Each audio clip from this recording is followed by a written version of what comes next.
I wanted to welcome you to this panel, which is Models of Success, Strategic Partnerships in Global Higher Education. I'll introduce each speaker as they go. First, I want to introduce Professor Ferdinand von Prondzynski from Robert Gordon University in Aberdeen, Scotland. He's been the principal there since March 2011, and before that spent 10 years as the president of Dublin City University in Ireland, and has a great blog, so you should Google that. Ferdinand. Thank you very much, and thank you for that introduction. I used to blog every day. I don't do that anymore now, but I have a blog and a Twitter presence, and well, that's another day's story.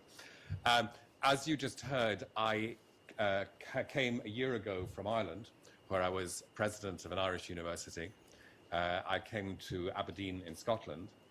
And I do, before proceeding with what I was going to say, and I will stick to the time, but before I proceed with what I was going to say, I do need to say a couple of words about that particular national context.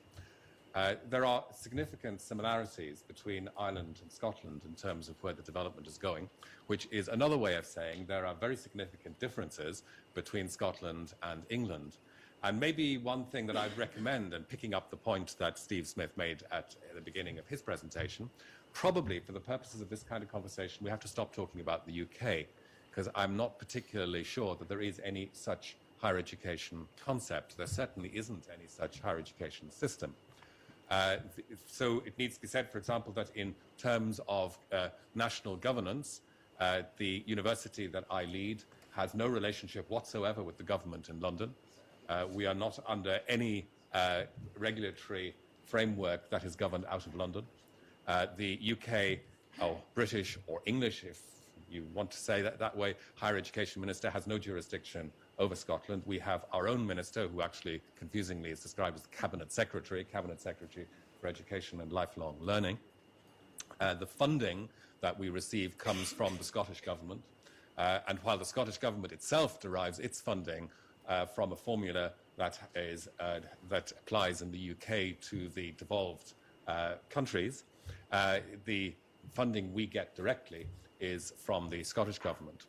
The only UK-wide significance still is the life and work of the research councils. And that is all that is left of the previous system, and there therefore isn't a system, and this is important for our purposes in Scotland, because the reputation that England has developed internationally, which I think is a very mixed reputation in some respects, and in the light of recent changes and reforms, is often thought to apply by people outside of the UK to Scotland as well, whereas in fact it doesn't.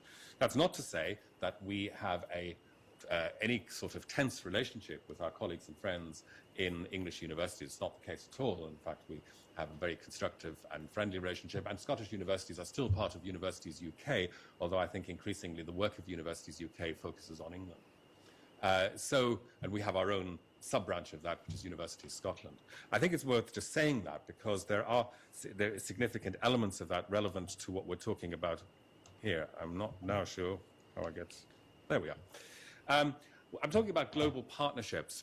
And I think one of the questions that we have to ask ourselves is, what do we actually mean when we talk about global partnerships, and what are their significance? And others have already mentioned the various aspects that form part of that. And here I'm suggesting some of the areas that could be addressed. But the question sometimes is, how real are these in terms of people's actual experiences? I recently visited a university, and I won't mention which university it is, but it's a university which is part of a global network of universities that, in fact, I'll be coming back to in a moment. It also has 3 very significant bilateral relationships with international global universities, 2 of them in the United States. And I was asking members of staff, as I said, senior, long-standing members of staff of that university, what the impact of those partnerships and relationships had been in their direct experience. They, in all cases, proceeded to tell me about partnerships, but actually none of the partnerships they talked about were the partnerships I was referring to. Rather, there were a lot of other partnerships that had an impact on them, and where there were exchanges of research collaborations, or even the development of joint teaching curricula and so on. But funnily enough, none of these fitted into what the university published as its priority partnerships and strategic alliances. And therein, I think, lies one of the problems. Others have mentioned this already. We all have what I'm describing as a deluge of partnerships. There are huge numbers of bilateral agreements, memorandums of understanding, exchanges, and so on. And these often do have meaning to small groups of faculty who are particularly interested in them, but in the wider context of the university's life often have no meaning at all. And furthermore, some are negotiated, and it has to be said, often the ultimate output and result from the signing of a memorandum of understanding is the signing of the memorandum of understanding, and after which everyone gets on with the rest of their lives. And it is, I think, important that these sort of relationships are developed in a way that is manageable. And we've heard that there could be smaller combinations of partnerships. We've had 12 and 4. The 4 is the one, incidentally, that my own university is working on at the minute as well. But there are global mission groups and alliances. I was referring indirectly to one a moment ago.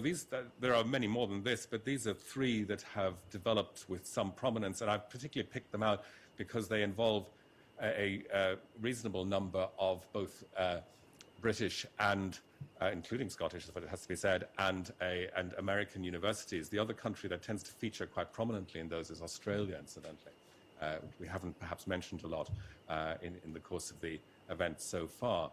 The question, again, in terms of these mission groups and alliances, global strategic alliances, is apart from the kind of PR element that's involved in being a member of one of these, what's the actual impact?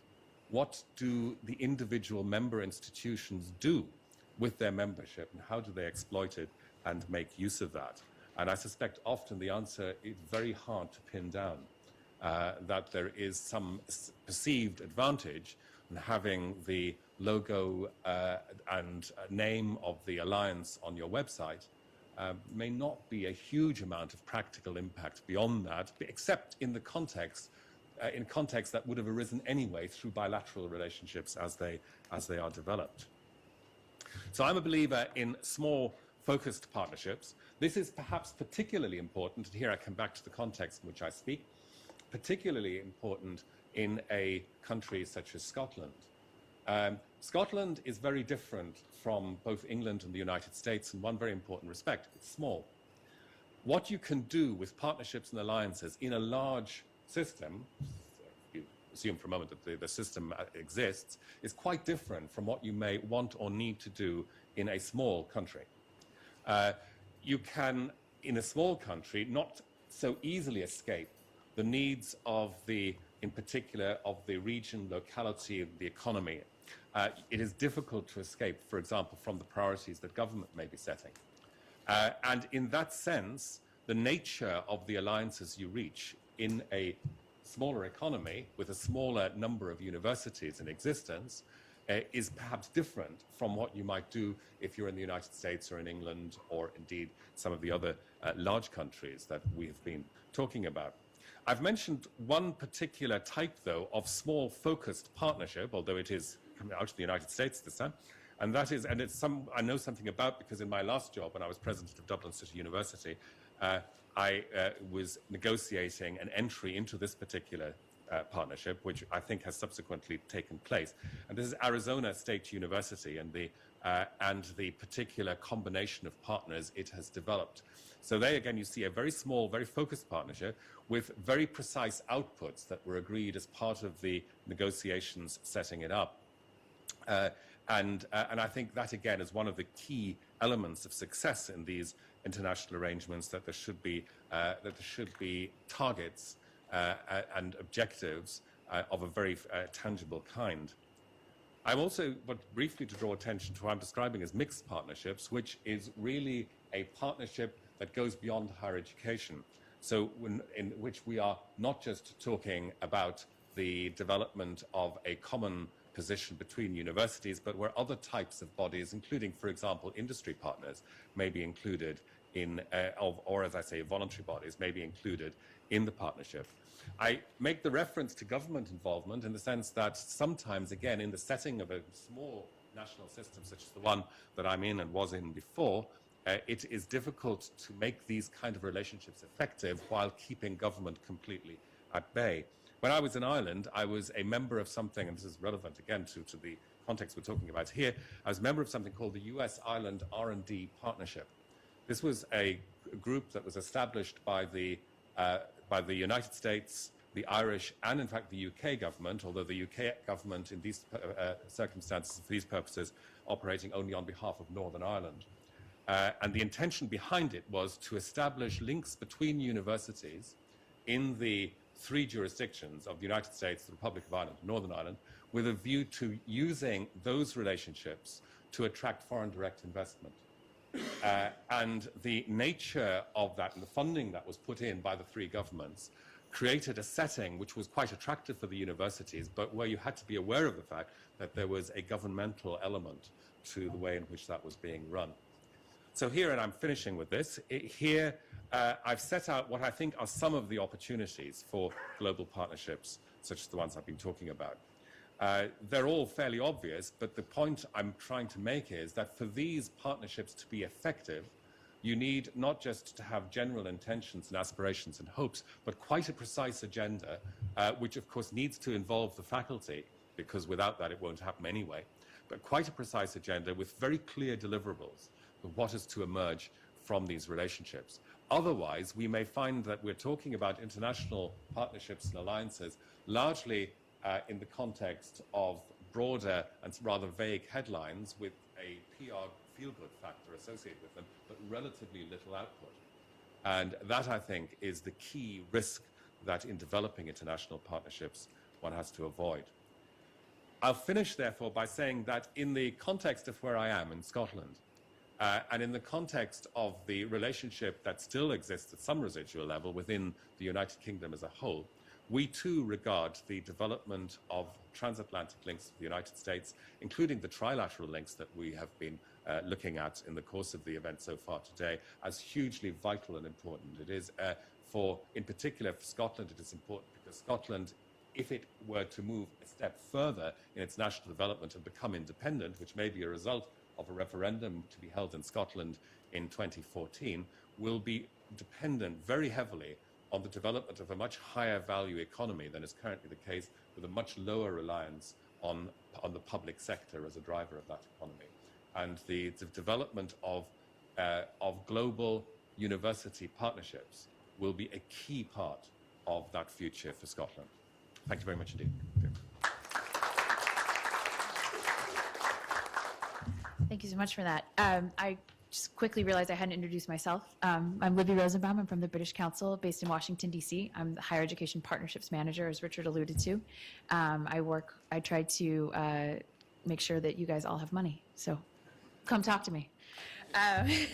Our next speaker is Professor Ritchie from Newcastle University, who has been in her current post as Deputy Vice Chancellor since last February. And we're thrilled she can be here, especially since this is her first trip to New York. So, Ella. You should also be thrilled that I'm here because my son is getting married at this very moment and I'm missing it. I should say it's not a great big wedding. It was a quickly organised affair last week. But anyway, he said, "Can't you just call a sickie and not go, Ella?" But I said, no, I had to go. So there you go. Right. So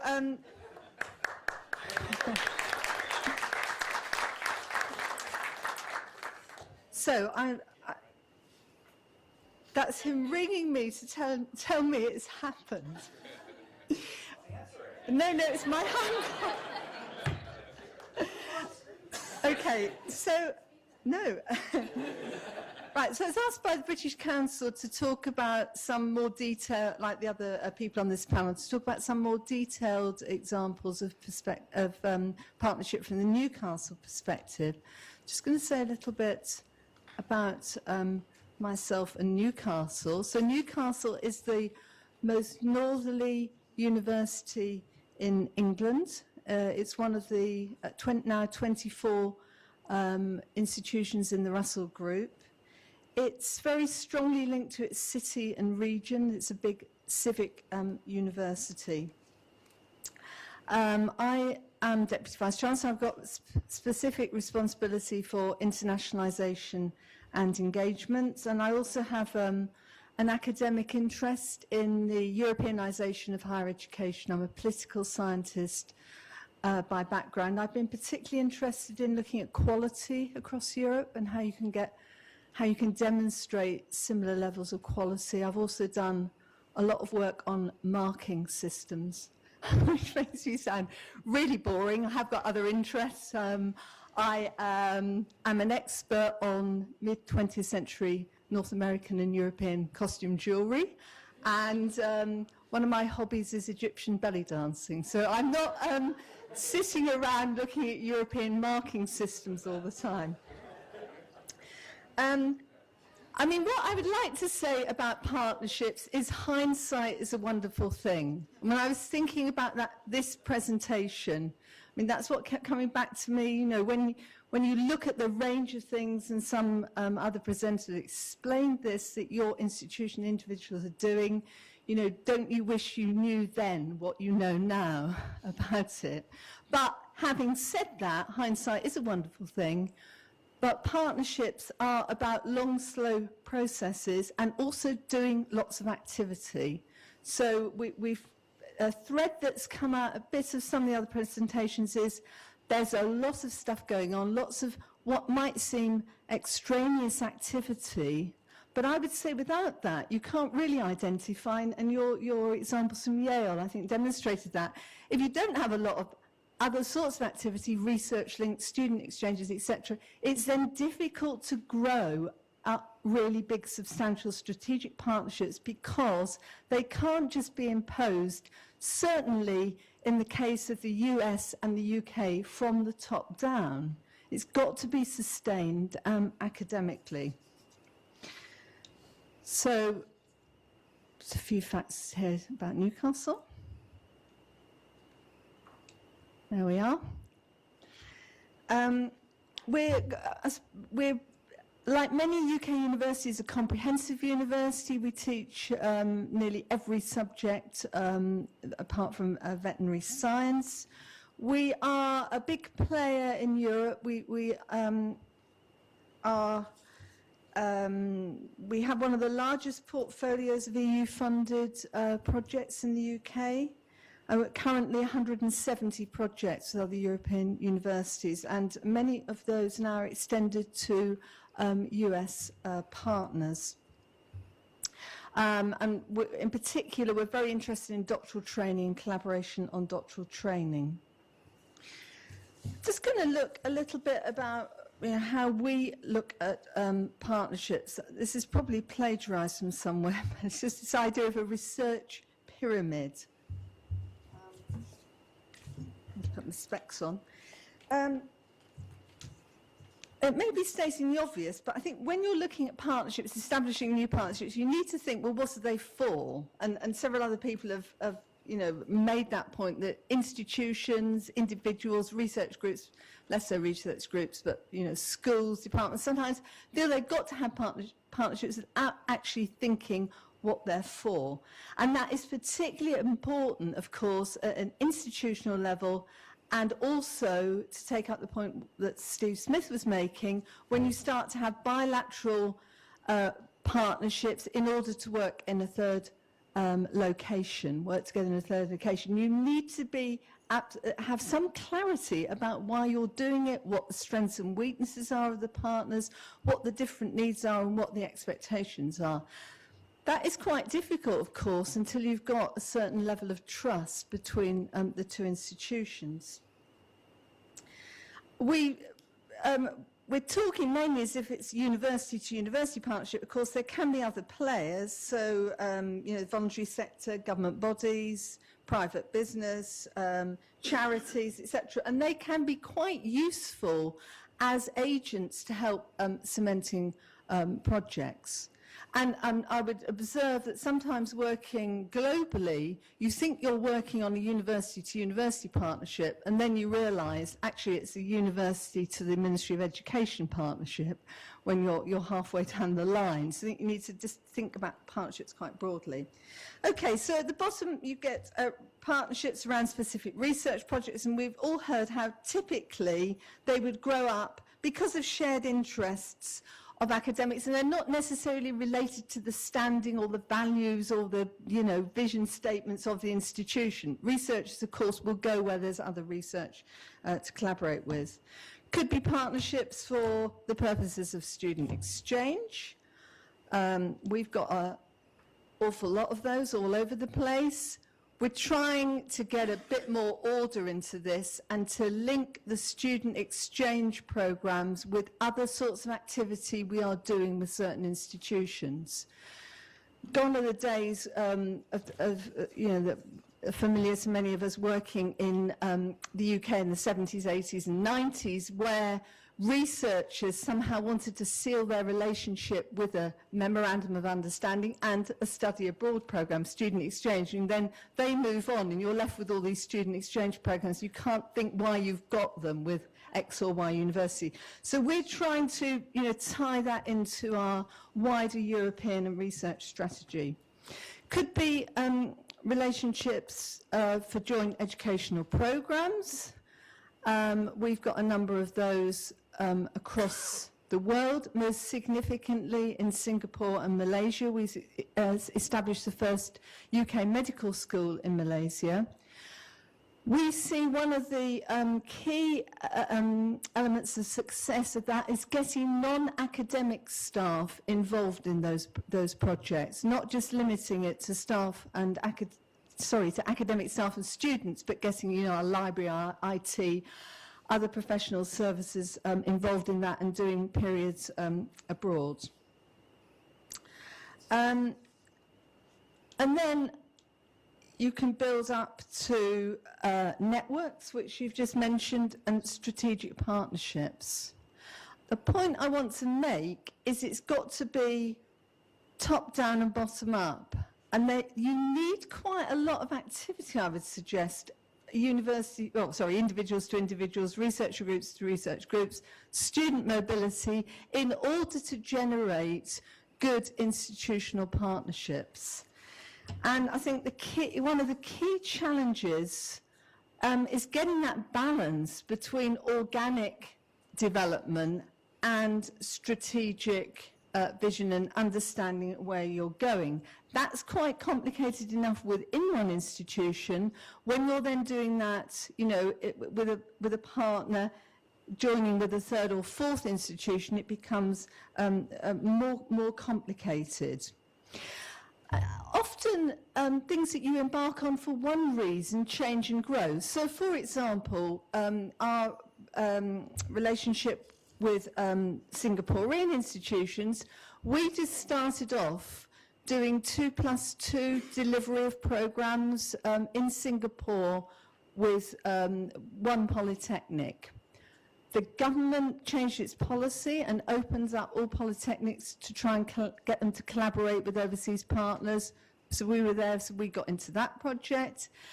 That's now been taken over by the Singaporean Institute of Technology, SIT, interesting acronym they chose, which is likely soon to become announced to be the 5th university in Singapore. That now is overseeing that relationship, so we're now a key partner with SIT. So we didn't set out to do that, but because we were there and doing that smaller activity, and we had people who were good enough to spot the opportunities, and staffing is quite critical in developing strategic partnerships to be able to make more of it.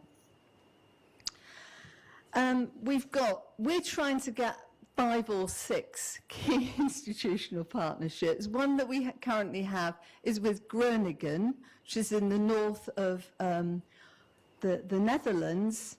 That isn't just because we look similar, we do. We're both universities closely linked to the city. Actually, in that case, the city link's been helpful in developing that. And our partnership has deepened, so we're now doing joint degrees, staff and student exchanges, but also collaborative work overseas, further afield with Groningen. And there, we feel that's an institution that shares our values and has similar sorts of ambitions regionally and nationally. You could, of course, go for the big picture partnership. So we're looking at how far we might link up around our, what we call societal challenge themes. These are sort of big things that the university trying to tackle: social renewal, aging, and sustainability in our case. You know, what's the option for linking up with universities around those themes? That's more challenging. So, by way of conclusion, don't let obstacles stand in your way. This is a photo I took the other week.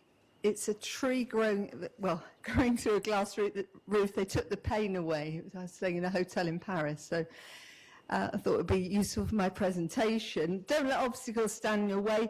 Building partnerships, particularly trilateral ones, you know, it's not for the faint-hearted. So you really need to be tenacious. They have many twists and turns, ups and downs. You definitely need to think about how you're responding to local needs and priorities. Universities are very embedded, you know, in their own political and social systems. Do your own research, but trust your instincts. I think that's another thing. You can't just do this as a completely rational actor. There has to be something, you know, some feeling involved about whether you feel that's the right institution for you.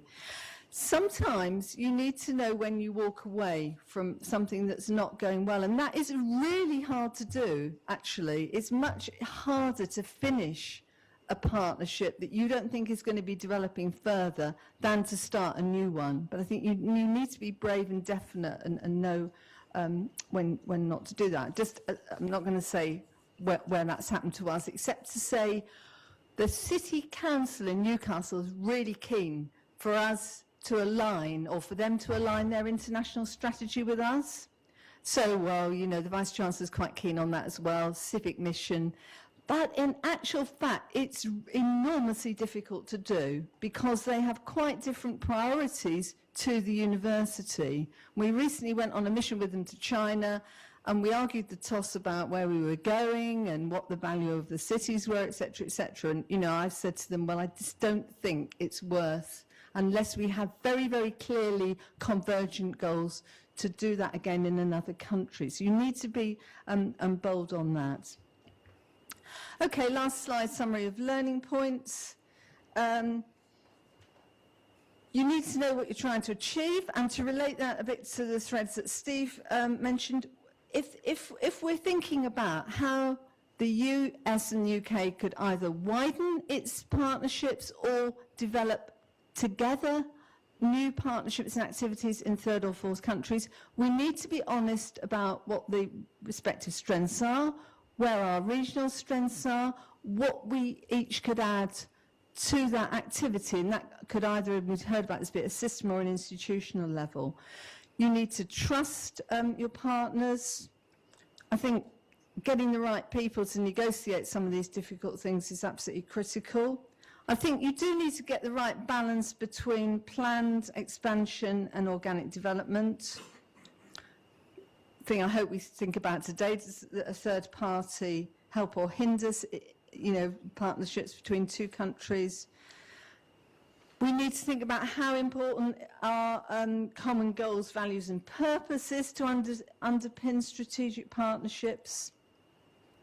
And then, you know, what I was asked to do was, well, what's successful? It depends what you're trying to do. So there might be different measurements of success for these different domains of activities. It's not something you can just sort of get off the shelf and say, this is what makes a successful partnership. I think, you know, you need to know at what level in the institution and what your goals are. Okay, thank you very much.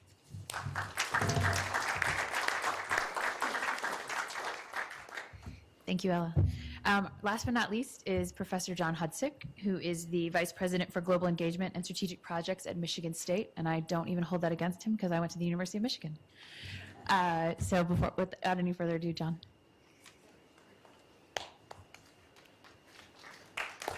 Thank you. Well, why don't you wait and see if it's worth it. I can't top, congratulations, by the way. I can't possibly top that as a start of a story. However, I have a similar thing facing me today in that it's my 37th wedding anniversary. And when, oh, well, yeah. Well, we'll see if it goes any further, because when I told my wife that I was coming here, the look on her face was not pleasant. And so I had to promise, under pain of death and dissolution of the family fortune, that I would be back by dinner time tonight. So I'm afraid that I have to catch a plane as soon as I'm done here to go see my lovely wife and hope that she's still talking to me. Anyway, so I have a few comments to make.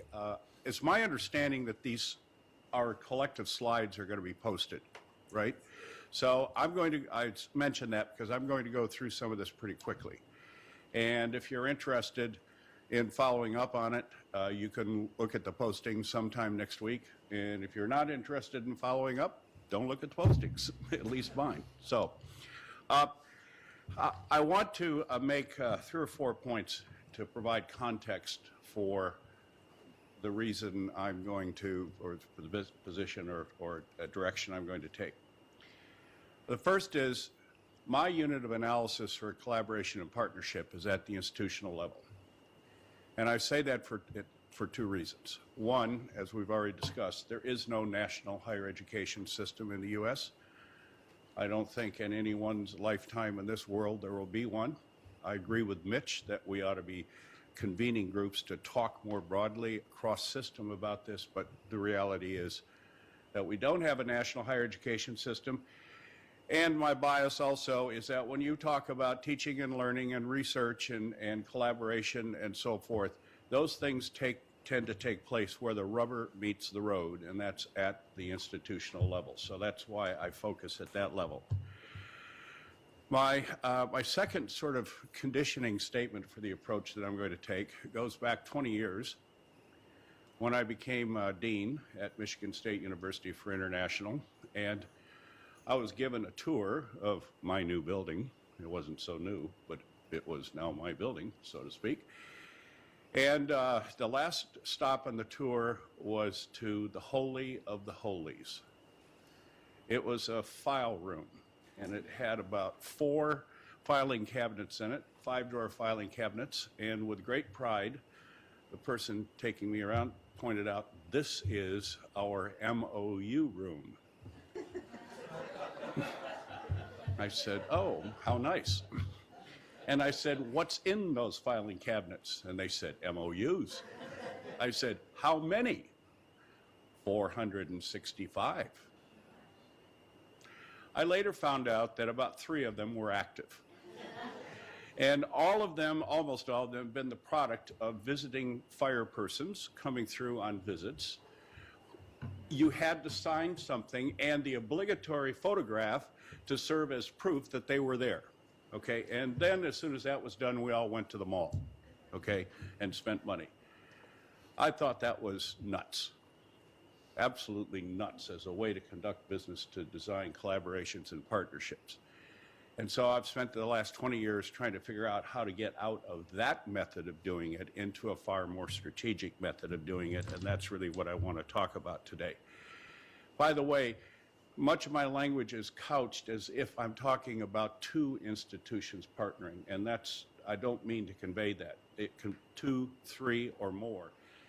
I think there's a point in time in which you get too many, you have something else. You're going to spend all your time managing the relationship rather than accomplishing something. But I'm not just talking about 2, try 4, fine, okay?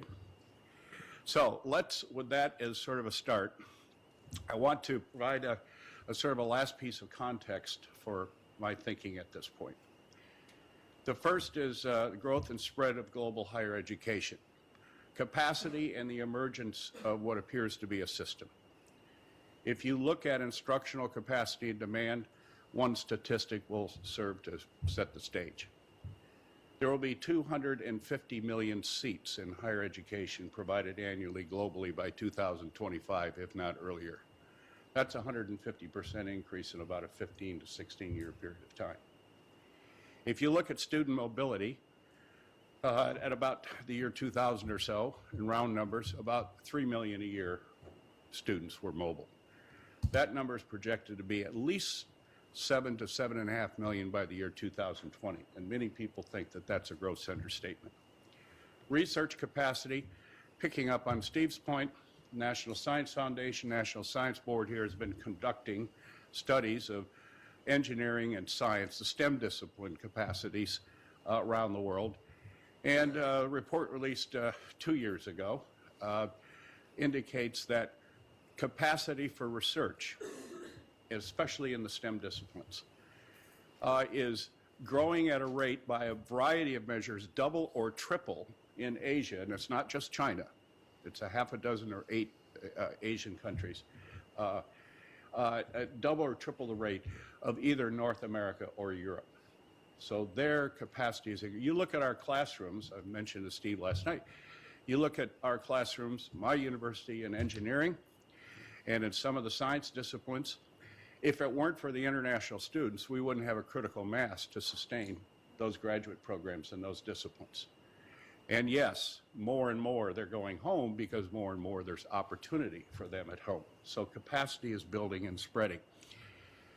I think that has 2 consequences, which may sound contradictory, but they're both in play.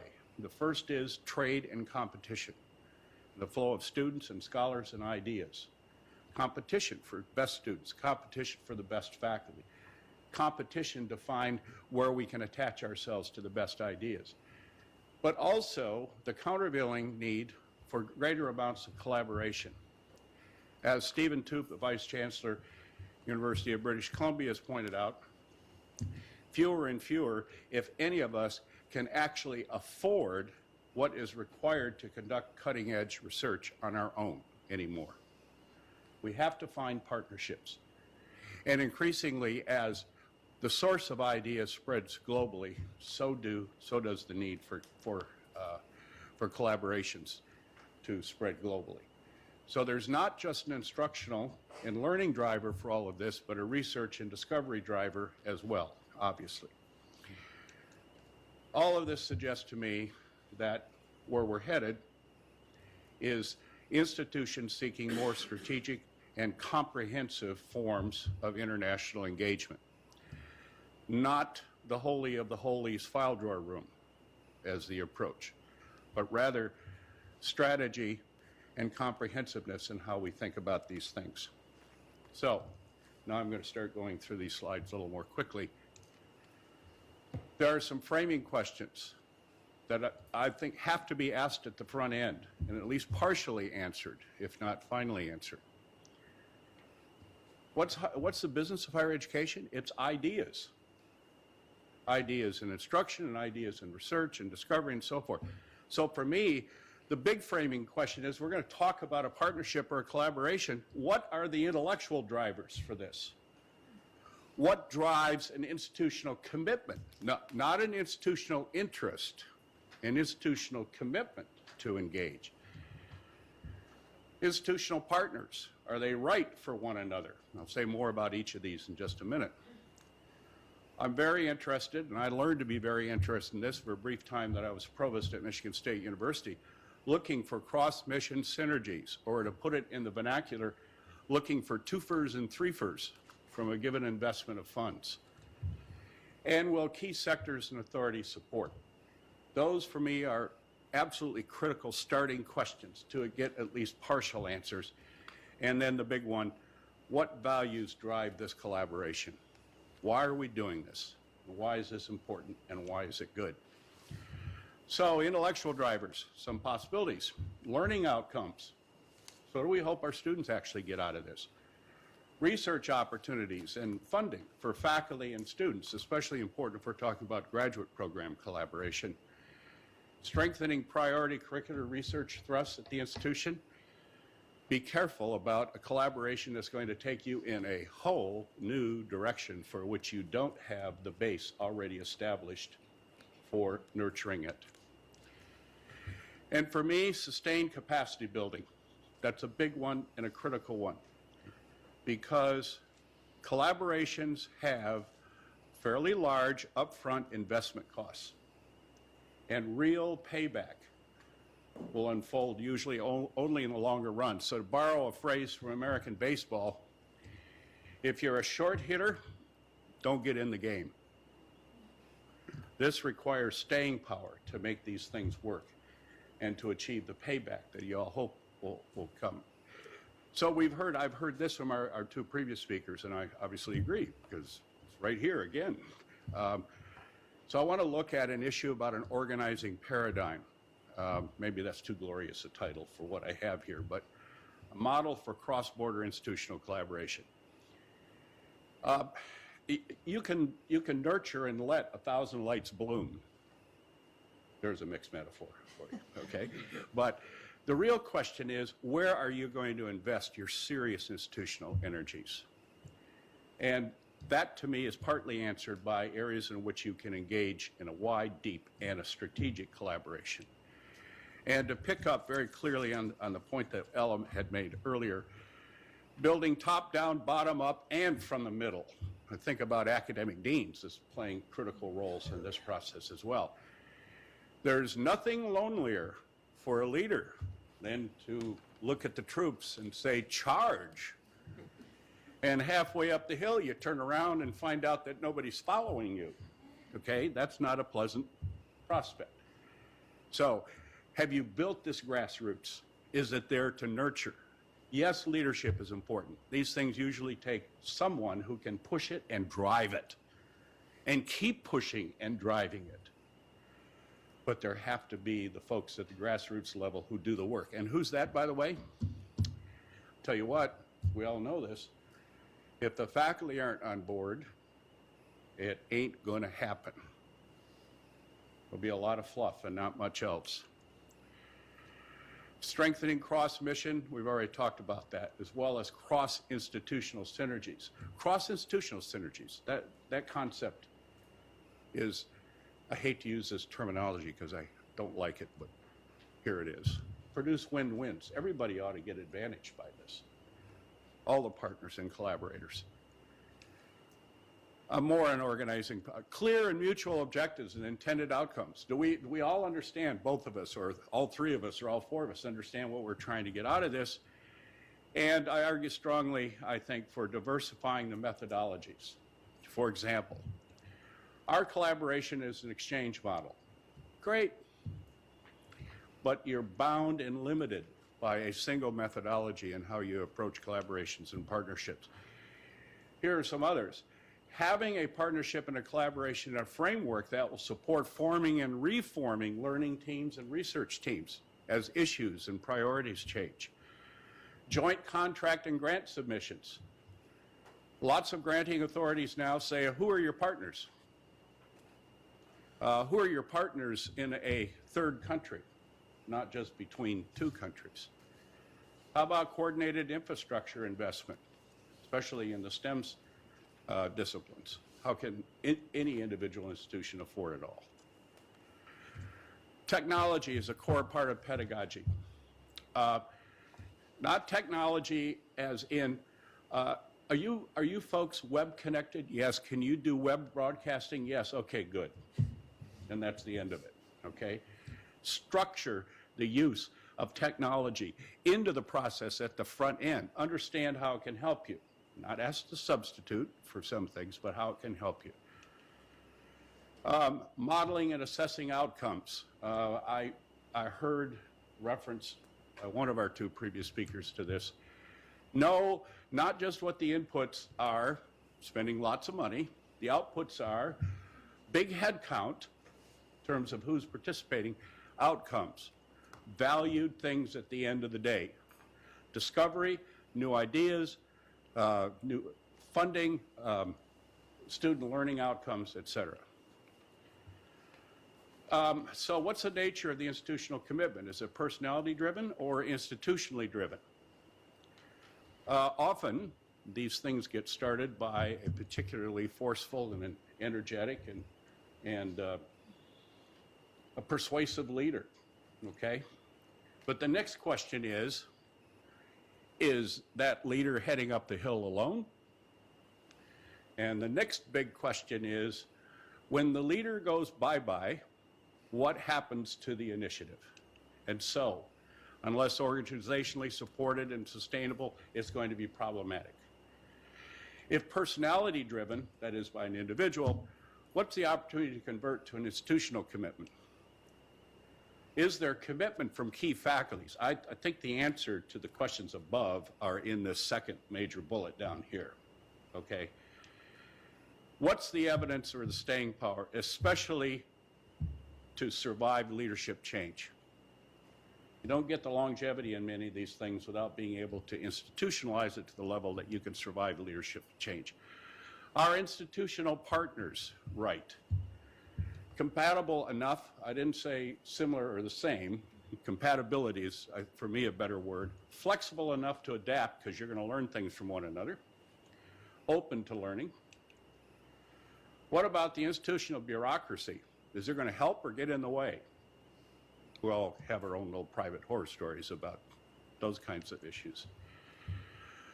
Will this support cross-mission synergies? I've already made this point. So, who do we have to get support from? Academic governance. I think most of us in this room are familiar with a few instances where leadership got out in front of governance. And I'm reminded what a particular dean used to tell me all the time when I was provost. She would say, John, if you want me with you on the landing, you have to have me with you on the takeoff. Okay, so is governance informed and along for the ride? Institutional service units, what can happen or does happen in the classroom can be unmade and undone in the residence halls, okay, in the registrar's office, in the Office of Scholarships, etc. How about accreditation bodies or conditions they might impose? Others, government, that's an other, I think, right? And is there a market? Now, there are a lot of different ways to look at market. I've just put two here. One is there a market in participants? Are people going to want to play? Students and or faculty? And is there a market in terms of sources of funding to actually improve the opportunities to market yourselves to funders, if you want to put it that way? So who should be involved? Initially, during the design phase, I'm reminded of my favorite dean again, sometimes not so favorite, in the approval phase and the implementation of monitoring phase. Okay, last slide. You ought to have some sense about what the answer is to the big question at the top. How will success be defined? So here are some options. I'm sure there are others, but I didn't have enough room on the page to put any others down, so I stopped with the ones I did. Numbers of participants, head count, is that a measure of success? Whoever and whatever you're counting. Participant satisfaction. Students or faculty involvement and them coming back and saying, geez, that was a great experience, or not. Is that enough? Faculty quality assessments. You can do your quality assessments institutionally, but faculty better have a role in that. Financial viability or revenue, two different concepts. So is the definition of success, I'm making money at this? Okay, I'm not sure, but this may be the first time in this presentation I actually brought up the money word on purpose. Okay, it's not a little issue, but if it leads the discussion, it dominates and can take you down roads you may not really like when you look at yourself in the mirror someplace down the road. There's another analog. You need to think about that one. Outcome measures in learning and research and institutional reputation. And my last point is this. That list or any other list, which are necessary and which are sufficient in defining success? Now, this is sort of the potpourri of issues that I've been playing with for the last 20 years. I can't tell you personally that I've discovered answers to every one of these things, and I'm not offering this as a checklist. Do this, make sure you do that, make sure you do that. But I think about the importance of all of these issues when I've had in the past to engage in signing off or not signing off on interinstitutional or departmental collaborations. Thank you.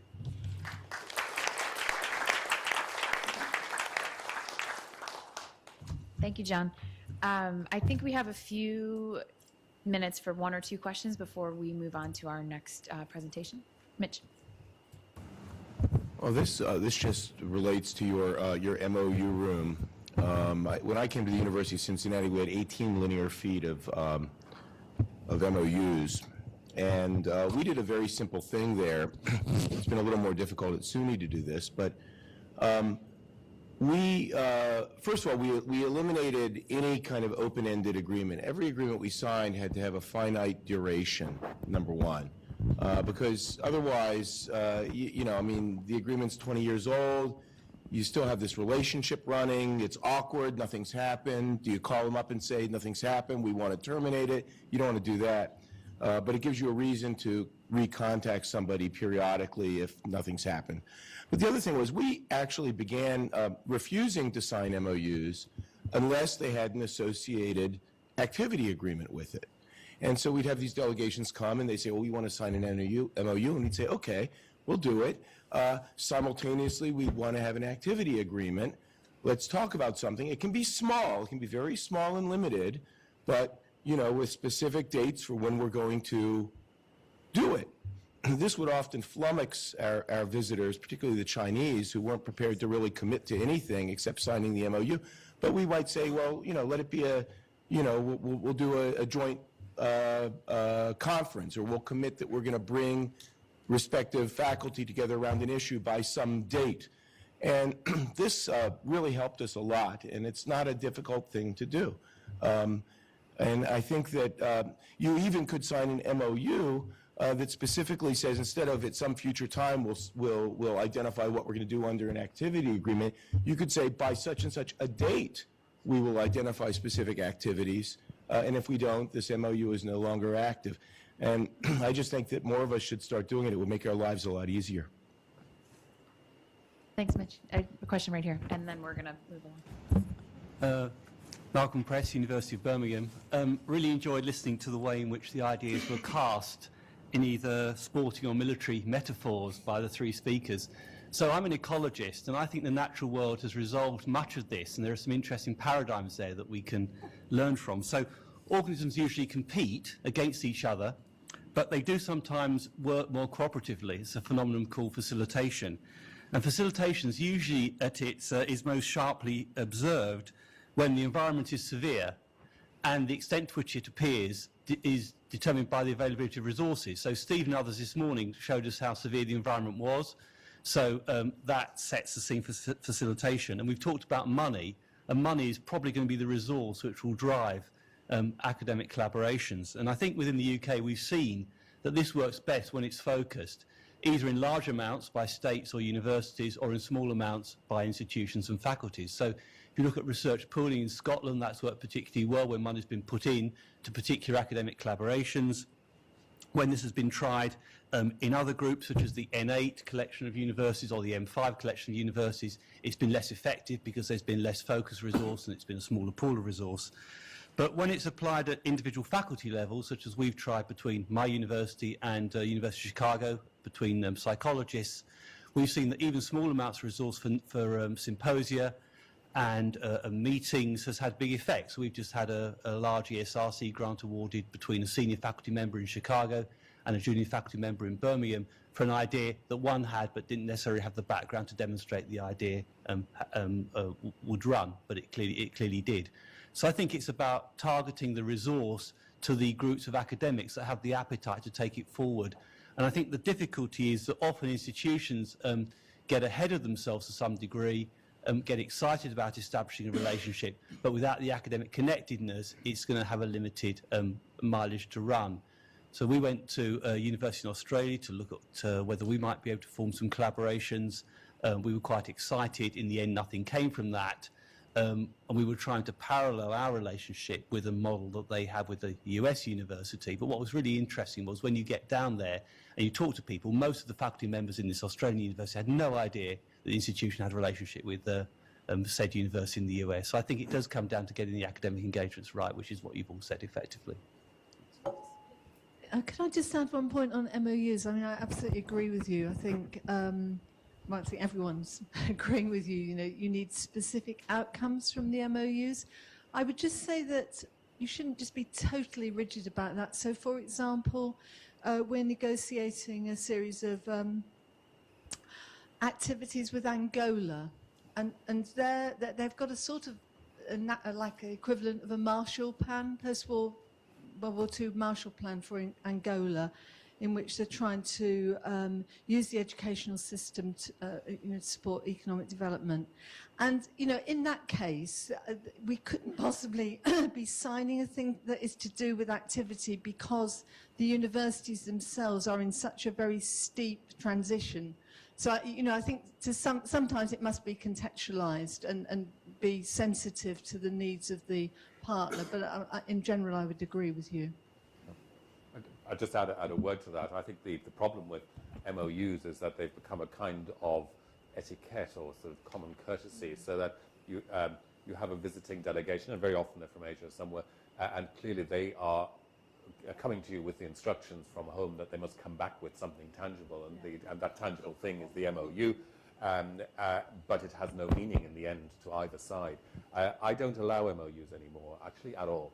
And so my university is not signing any MOU, doesn't matter who you are or what you want. We're willing to sign, because we see it's kind of almost like a return visa. We're willing to sign a sort of statement of intent or something with on the understanding that generally that's going to be filed.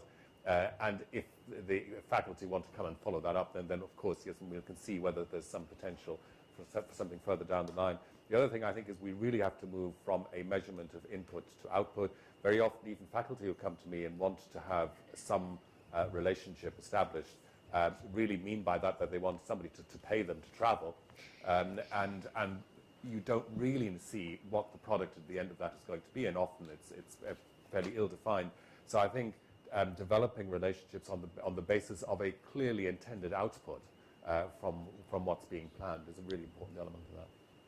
Final word from John. I agree with all of that. And just to follow up on your point about small amounts of money having a return and investing in the faculty, I think is absolutely critical. That is the source of creativity, not institutional leaders. Sorry. The faculty are the creators. Yeah, absolutely. And sometimes you can actually get that small amount of money to go further if you can figure out a system for leveraging it. So, for example, one of the things that we did was my office had a pot of money. A faculty member had an idea, even if it was for a travel grant.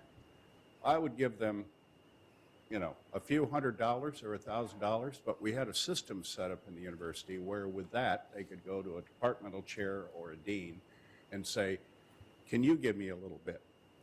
And what happened is that you made everybody's money go further as a part of the investment scheme, but you also got lots of layers of the institution to buy in and commit to the ideas that was moving forward. So I absolutely agree with what you said. I think we're going to have to wrap up now, unfortunately. Can I just say Very one quickly. thing? None of us have mentioned alumni as as a potentially useful aspect for building strategic partnerships. This isn't the sort of alumni that writes to you saying, here's an offer you can't refuse, buy this plot of land and build a university in, you know, Delhi or wherever. I don't mean that, but I think use sensitively and thoughtfully. Alumni and former staff can be incredibly helpful in setting the political and institutional context of partnerships. I just wanted to quickly mention it since none of us has said anything about it. Thank you, Ella. Obviously, we could go on all day. I want to hand over. Thank you for the panel. I now want to move on to our next panel, Push Through Lunch, and my colleague Janice Mulholland.